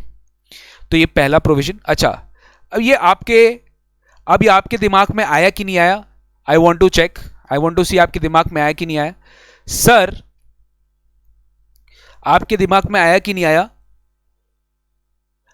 मैं आपको चीज एक समझाता हूं, आपके दिमाग में आया कि नहीं आया। सर अगर आप इंडिया के रेसिडेंट बनना चाहते हो, आप रेसिडेंट तो बन गए, लेकिन सर इसके बाद हमें यह भी तो चेक करना पड़ता है आरओआर आरएनओआर। यस, वेरी गुड, आपको यह भी चेक करना पड़ता है। आपको एक बात बताऊं, जो भी इंडिया का सिटीजन है, विजिट करने के लिए आया और इस प्रोविजन में फॉल कर गया तो इंडिया का रेसिडेंट हो गया ना। आपको एक बात बताऊं, वो हमेशा हमेशा आरएनओआर माना जाएगा। क्या माना जाएगा पता है? वो हमेशा हमेशा, आर तो मान लिया गया, लेकिन उसके बाद आपको चेक करना है वो क्या माना जाएगा, वो आरएनओआर माना जाएगा। He will be considered to be resident not ordinary resident. उसको हम रेसिडेंट नॉट ऑर्डिनरी रेसिडेंट बनाएंगे, उसको हम रेसिडेंट नॉट ऑर्डिनरीली रेसिडेंट बनाएंगे। तो आप उसको क्या बनाओगे? रेसिडेंट नॉट ऑर्डिनरीली रेसिडेंट बनाओगे। तो इंडिया में वो रेसिडेंट नॉट ऑर्डिनरी रेसिडेंट बनेगा अगर वो 120 डेज से ज्यादा क्रॉस किया। लेकिन हम आगे पढ़ेंगे, हम आगे फिर आपको पढ़ाएगा, अभी हम बता दे रहे हैं 120 से 182 के बीच में रहा, यानी 120 से ज्यादा, 120 और more, but less than 182, less than 182। Sir अगर 182 क्रॉस कर गया बात अलग है। फिर हम बोल रहे हैं कि 120 से ज्यादा है, 120 या उससे ज्यादा है, बट 182 से कम है। In that case he will be considered to be what? In that case he will be considered to be RNOR. समझ गए आप? वो हमेशा क्या माना जाएगा? आरएनओआर माना जाएगा। क्लैरिटी है? सर अगर 182 से ज्यादा है तो तब तो ये इसमें आया ही नहीं ना। 182 और मोर है तब तो नॉर्मल केस में चला गया वो। तब आप एडिशनल कंडीशन लगाते रहिए, पिछले 10 इयर्स में कोई भी 2 साल रेसिडेंट होना चाहिए, एंड पिछले 7 इयर्स में 730 डेज और मोर रहना चाहिए, तब जाके वो आरओआर होगा, वरना तब आरएनओआर हो जाएगा। लेकिन 120 और 182 से के बीच में है वो, तब वो हमेशा क्या होगा? आरएनओआर होगा। ये ध्यान रखिएगा, ठीक है। सो this is the number 1 amendment in residential status. Next very very interesting amendment, deemed resident in India. तो हद कर दिया आपने। डीम्ड रेसिडेंट का एक सिंपल कॉन्सेप्ट समझिए आप। Same condition, same condition. एक इंडिविजुअल है, एक इंडिविजुअल है, इंडिया का सिटीजन है, इंडिया का बस सिटीजन है, उसका भी फॉरेन सोर्सेज छोड़ के टोटल इनकम इंडिया में 15 लाख से ज्यादा, बिकॉज सरकार सोचता है कि यार किसी का 15 लाख से ज्यादा तो ही उसको परेशान करो, वरना उसको परेशान मत करो। फॉरेन सोर्सेज से छोड़ के उसका टोटल इनकम एनुअली 15 लाख से ज्यादा है। अगर वो किसी भी कंट्री में, अगर वो किसी भी कंट्री में टैक्स नहीं देने के लिए लायबल है, बट वो इंडिया का सिटीजन है और किसी भी कंट्री में टैक्स नहीं दे रहा है, he is not liable to tax in any other country because of his residential status। अरे भैया, जैसे इंडिया का रेसिडेंशियल स्टेटस का प्रोविजन है ना, सारे कंट्री के लगभग रेसिडेंशियल स्टेटस के प्रोविजन है। सब लोग रेसिडेंस रूल फॉलो करते हैं, रेसिडेंट के हिसाब से टैक्सेशन वो लोग भी लेते हैं। बट मैं एक इंडिया का सिटीजन हूं, इंडिविजुअल हूं, साल में एनुअली 15 लाख से कम, 15 लाख से ज्यादा का इंडियन सोर्स से इनकम कमा रहा हूं। तो फिर मेरे को सरकार बोलता है कि तुम कहीं ना कहीं तो टैक्स दे रहा होगा ना। मैं बोलना नहीं दे रहा, क्योंकि मैं हर जगह कहीं ना कहीं, मैं कहीं का भी एक प्रॉपर रेसिडेंट नहीं हूं। इसका मतलब I am a stateless person. इसको हम टैक्स के भाषा में बोलते हैं I am a stateless person. तो मैं क्या हूं? मैं एक स्टेटलेस पर्सन हूं। So if I am a stateless person, मतलब मैं कोई भी स्टेट का रेसिडेंट नहीं, I am a stateless person. And if I am a stateless person, मतलब मैं कहीं भी स्टेट का रेसिडेंट नहीं करनी, तो गवर्नमेंट बोल दिया इंडिया का, तुम मेरा इंडिया का सिटीजन है, तुम साल बेस 15 लाख से ज्यादा का इनकम कमा रहा था फॉरेन सोर्सेज, तो तुम इंडिया का मान लिया जाएगा रेसिडेंट। ओ माय गॉड, भयंकर वाला प्रोविजन है, भयंकर भयंकर वाला प्रोविजन है। He will be deemed to be a resident in India. तो सेक्शन 6 सब सेक्शन 1A बोलता है अगर आप इंडिविजुअल रेसिडेंट इंडिया के सिटीजन हो, हाँ सिटीजन होना पड़ेगा, पर्सन ऑफ इंडियन ऑरिजिन नहीं बोला, खाली इंडियन सिटीजन बोला है, total income other than income from foreign sources 15 lakh से ज्यादा है, shall be deemed to be a resident in India in that previous year. Yes yes, 182 days provision is applicable in all cases. सारे cases में वो applicable है। India का basic status आप उसी से चेक करते हो। बट 120 डेज का कंडीशन खाली उनके लिए जो विजिट करने के लिए आए इंडिया, इंडियन सिटीजन हो, पर्सन इंडियन ऑरिजिन हो, other than income from foreign sources 15 lakh से ज्यादा है, तब जाके वो इंडिया के सिटीजन रेसिडेंट माने जाएंगे 120 डेज और मोर पे। आते डीम रेसिडेंट पे, तो डीम रेसिडेंट में भी ये था, इंडिया का सिटीजन है, इंडिविजुअल है, total income other than foreign sources 15 lakh से ज्यादा है, इंडिया का रेसिडेंट मान लिया जाएगा if he is not liable to tax in any other country or territory by reason of his domicile or residence, because of his domicile or residence or any other criteria of similar nature। फिर यह clear भी कर दिया, this provision will not apply in case of an individual who is a resident in India previous year. Sir अगर वो India का resident है तो फिर आप उसको अल्टीमेटली इसमें क्यों लेकर आओगे? ये प्रोविजन आपके ऊपर एप्लीकेबल नहीं होगा अगर आप 6(1) में, 6(1) समझ गए, 182 डेज और मोर वाला, या फिर 60 डेज प्लस प्रीवियस ईयर 365, कोई भी अगर आप दो में से कोई भी कंडीशन फुलफिल कर गए तब आपके लिए ये प्रोविजन एप्लीकेबल नहीं है, क्योंकि ये प्रोविजन जब आप इंडिया के रेसिडेंट नहीं हो अंडर 6(1) तब ये एप्लीकेबल है। अगर आप इंडिया के resident obviously normal general category में चले गए तो फिर आप 666(1)A में क्यों आ गए? क्योंकि इसका एक इंपॉर्टेंस है गाइस, इस सेक्शन में जो रेसिडेंट बन गया ना गाइस, वो हमेशा RNOR ही रहेगा। ये भी बता देता हूं, अगर आप 6(1)A में रेसिडेंट हो गए क्योंकि आपका कोई दूसरा कंट्री में, टेरिटरी में आपका रेसिडेंशियल स्टेटस का प्रोविजन फुलफिल नहीं करता, आप रेसिडेंट नहीं हो बिकॉज ऑफ और कोई अदर क्राइटेरिया की वजह से आप लायबल नहीं हो टैक्स देने के लिए, तो सरकार बोलता है आप इंडिया के रेसिडेंट हो, और इंडिया के रेसिडेंट हो तो इंडिया में टैक्स भरो आप tax, but as a RNOR भरो, not ordinary resident, resident not ordinarily resident. मेरा बात समझ में आया आपको? Resident not, because ultimately guys उससे भी सरकार इंडियन सोर्स इनकम का ही टैक्स लेगी, फॉरेन सोर्स का टैक्स नहीं लेगी। ध्यान दिए, क्योंकि वो तो इंडिया में रेसिडेंट ही नहीं है ना नॉर्मल केसेस में, 182 डेज और मोर नहीं रह रहा है, तो जबरदस्ती हम उसको बनवा रहे 6(1)A में, 6 सबसेक्शन 1A में जबरदस्ती बनवा रहे, तो इन दैट केस उसका इनकम इंडिया में टैक्सेबल होगा, जो इंडियन सोर्स से वो कमाया है वो RNOR होगा। क्या होगा? RNOR। तो स्टेटस याद रखना, जो भी चेंज हुआ है ना अभी, वो दोनों को हम लोग फाइनल में कहां लेकर जा रहे हैं? RNOR में लेके जा रहे हैं।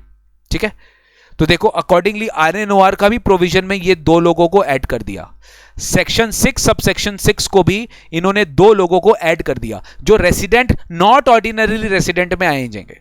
नॉर्मली तो हम पढ़े हैं, पहला बताओ कौन है रेसिडेंट नॉट रेसिडेंट? सर पिछले 10 साल में अगर वो 9 साल भी नॉन रेसिडेंट हो गया तो वो RNOR है, पिछले 7 इयर्स में वो 729 डेज और लेस रहा है, क्योंकि 730 और मोर पे रेसिडेंट और नहीं रेसिडेंट तो है ना, 729 से कम है तो RNOR हो ही गया ना ऑटोमेटिकली, तो ये दो तो है ही, दो और ऐड कर दिया। सेम देखो, सेम अभी जो बताया मैंने आपको, Indian citizen, person of Indian origin having total income other than foreign sources exceeding 15 lakhs and who has been in India for a period of 120 days or more but less than 182, क्योंकि 182 और मोर होता ही 66 लगेगा उसके ऊपर, और वो normal condition check करेगा, previous 7 साल का 730 दिन, पिछले 10 साल का 2 साल जितना रेसिडेंट। लेकिन अगर वो 120 और 1 लेस देन 182 है तो उसको हमेशा हमेशा सोचना ही नहीं है, RNOR मान के फिनिश इट ऑफ। 150 रहा, 160 रहा, 170 रहा, 175 रहा, 181 रहा, वो RNOR होगा, he is a RNOR। Clear हुआ क्या? हाँ सर। और एक इंडियन सिटीजन जो इंडिया का रेसिडेंट अंडर दिस सेक्शन माना गया है, उसको भी गवर्नमेंट बोलता है तुम भी RNOR ही होगा, तुम भी क्या होगा? RNOR। So this was the change in residential status. दो प्रोविजन ऐड हुआ है 6(1)A में, और 6(1) का जो एक्सेप्शन है उसमें चेंज आया है।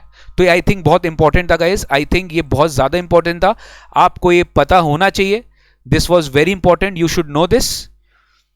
तो चलिए इसको अपने आगे बढ़ाते हैं। बस income accrue in India, income receive in India वाला पार्ट एक बार और कर लेते हैं। तो आज का ये सेशन हम आज ओवर करेंगे, कल हम फिर से सेशन स्टार्ट करेंगे, और कल का टाइम आपको बता दिया जाएगा, यूट्यूब लाइव में स्ट्रीम मैं कर दूंगा एडवांस में, आप प्लीज़ देख लेना। और बस खत्म होने वाला है ये चैप्टर में, ये लास्ट सेक्शन है सेक्शन 9, कुछ नहीं है इसमें, कुछ नहीं है, बहुत सिंपल है, बल्कि इजी कर दिया, हम तो बोलते हैं बल्कि इजी कर दिया, पढ़ना नहीं है ज़्यादा, एकदम टेंशन मत लो। इनकम डीम टू एक्रू और अराइज इन इंडिया, ये तो आप सब जानते हैं कि गवर्नमेंट ने एक रूल बना के रखा है सैलरी के लिए, इंटरेस्ट के लिए, रॉयल्टी के लिए, FTS के लिए, क्या बोलते हैं अदर इनकम्स के लिए, कब वो इंडिया में डीम कर लिया जाएगा बिजनेस इनकम के लिए कि वो इंडिया में एक्रू है, राइट। तो एक वर्ड अगर आपको याद होगा, हम लोग ने पढ़ा था बिजनेस कनेक्शन। क्या पढ़ा था? बिजनेस कनेक्शन, कि इंडिया में अगर आपका कोई भी तरह का बिजनेस कनेक्शन से इनकम अराइज हो रहा है तो वो इंडिया में टैक्सेबल होगा। किसी भी नॉन रेसिडेंट का अगर इंडिया में बिजनेस कनेक्शन है तो उसका इंडिया में इनकम टैक्सेबल होगा। बिजनेस कनेक्शन में क्या होता है? बिजनेस कनेक्शन में सर कोई भी इनकम, आप बिजनेस कोई कनेक्शन आपका इंडिया में, कोई बिजनेस एक्टिविटी, कोई एजेंट है, कोई आपका परमानेंट एस्टैब्लिशमेंट है, कोई फिक्स परमानेंट एस्टैब्लिशमेंट है, कोई एजेंट है आपका, कोई सर्विस जिससे आप सर्विस प्रोवाइड करते हो, तो डेफिनेटली आपके इंडिया में कहीं ना कहीं बिजनेस कनेक्शन हो सकता है। इसमें से एक पॉइंट था गाइज, सिग्निफिकेंट इकोनॉमिक प्रेजेंस। ये फाइनेंस एक्ट 2018 इंसर्ट किया था। आपको छोटा सा हिस्ट्री बताता है इसका।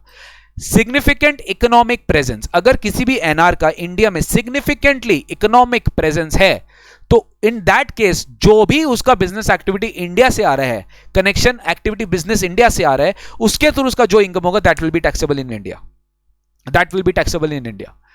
अब सरकार खुद ही श्योर नहीं थी कि इसको कैसे अप्लाई किया जाए, इसमें बहुत सारा क्वेश्चंस थे, अनआंसर्ड थे, तो सरकार ने क्या किया पता है, इसको डेफर कर दिया।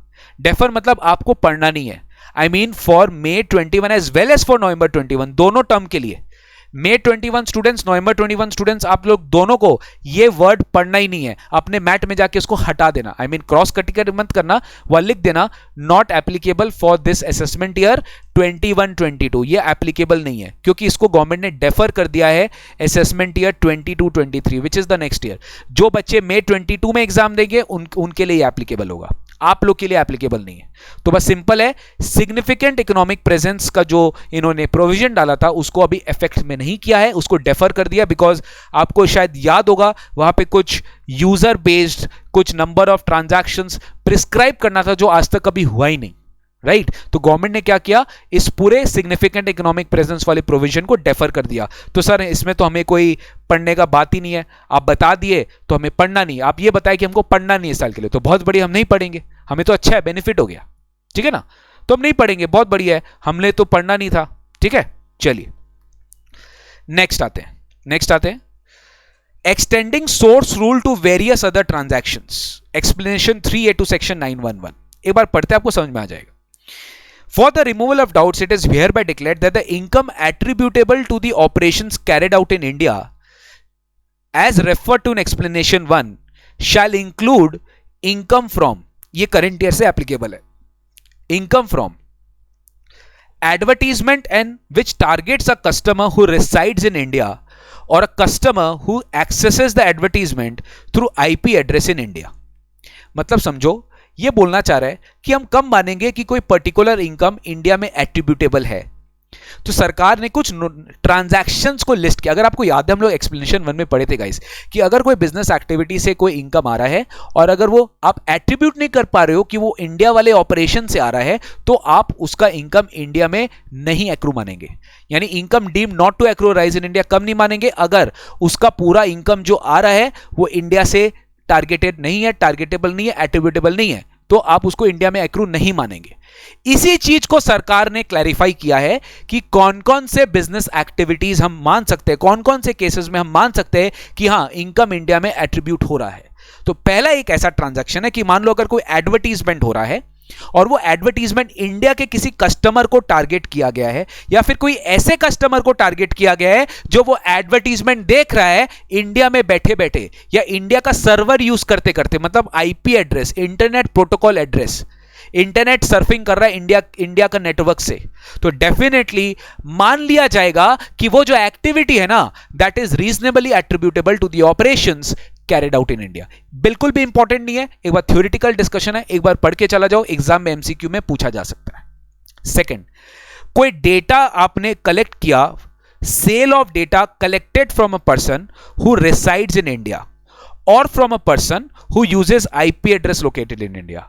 अगर आपने कोई डेटा जो आपने सेल किया, डेटा को आपने बेचा, जो आपने कलेक्ट किया था किसी इंडिया वाले पर्सन से या कोई ऐसे पर्सन से जो इंडिया का आईपी एड्रेस, मतलब बेसिकली ऑनलाइन भी अगर आपने खरीदा, इंडिया का कोई आईपी एड्रेस से आपके पास वो ट्रांजैक्शन हुआ, तो वो इंडिया में मान लिया जाएगा कि वो रीजनेबली एट्रीब्यूट हो सकता है। अगर कोई गुड्स या सर्विसेज आप सेल कर रहे हो same using data collected from a person जो इंडिया का रेसिडेंट है, इंडिया में रिसाइड कर रहा है, या फिर कोई पर्सन जो इंडिया में आईपी एड्रेस, बेसिकली जो ऑनलाइन, अगर आप उसे आपको नहीं पता कौन है बट वो ऑनलाइन ट्रांजैक्शन से आपको पता चल गया कि उसका आईपी एड्रेस इंडिया में है, तो again that will be reasonably attributable to the operations carried out in India. तो गवर्नमेंट ने बेसिकली डिक्लेयर कर दिया कि वो इनकम जो इंडिया में एट्रीब्यूटेबल है वो कौन कौन से इनकम है, तो बेसिकली ऑलमोस्ट सारे ऑनलाइन, सबसे पहले एडवर्टीजमेंट, डेटा वाला और गुड्स एंड सर्विसेज वाला, ये तीनों ट्रांजैक्शंस गवर्नमेंट ने एक क्लैरिफिकेशन एक्सप्लेनेशन डाल के इंक्लूड कर दिया कि ये सब हम मान लेंगे कि ये एट्रीब्यूटेबल है to the operations carried out in India. ठीक है, कोई प्रॉब्लम नहीं है। नेक्स्ट सर, एक प्रोविजन है इनडायरेक्ट ट्रांसफर का, एक प्रोविजन है इनडायरेक्ट ट्रांसफर का, आपको शायद मैं एक बार याद दिला देता हूं। अगर आप बताइए, एक शेयर है, एक कंपनी का शेयर है, ठीक है, हम कब मानेंगे कि वो शेयर जो कंपनी का है उससे इनकम इंडिया में एक्रू होगा? तो यहां पे एक एक्सप्लेनेशन 5 बोल के हम लोग ने पढ़ा था कि अगर कोई सो जाइए सर, क्यों भाई, मैं नहीं सोऊंगा, मैं पूरा क्लास खत्म करूंगा, ये फाइनल टाइम तक मैं करूंगा, नहीं सोऊंगा, सोने के लिए थोड़ी ना आया हूं, सोने के लिए बहुत टाइम है अभी, ठीक है, अभी तो पढ़ाई मुझे करना है आपके लिए, कल नेक्स्ट स्टडी आपको करवाना है, उसके लिए आपको पढ़ाई करना है। तो explanation 5 provides that an asset or a capital asset being any share or interest in a company incorporated outside India shall be deemed to be and always be deemed to be have been situated in India if the share derive its value substantially from the assets located in India। मतलब simple है, कोई भी asset है ना, कोई भी asset, कोई भी शेयर है, कोई भी फॉरेन कंपनी का भी शेयर है, अगर वो शेयर का सब्सटैंशियल वैल्यू इंडियन एसेट से है तो हम मान लेंगे कि वो शेयर भी इंडिया का है, हम मान लेंगे कि वो शेयर भी इंडिया का है। जैसे मान लो एक फॉरेन कंपनी है, फॉरेन कंपनी का एक 100% सब्सिडरी है, 100% सब्सिडरी है, वो ऑपरेटिंग कंपनी है जो बिजनेस करता है, फॉरेन कंपनी खाली शेयर होल्ड करके रखा है, तो इस फॉरेन कंपनी का भी शेयर पता है मान लेंगे क्योंकि इसका सब्सटैंशियल वैल्यू इस इंडिया के इस इंडियन सब्सिडरी से आ रहा है, तो that is why this share will also be deemed to accrue rise in India. लेकिन यहां पे इन्होंने एक नॉन एप्लीकेबिलिटी प्रोविजन डाल दिया, इन्होंने यहां पे बोला इट शैल नॉट अप्लाई,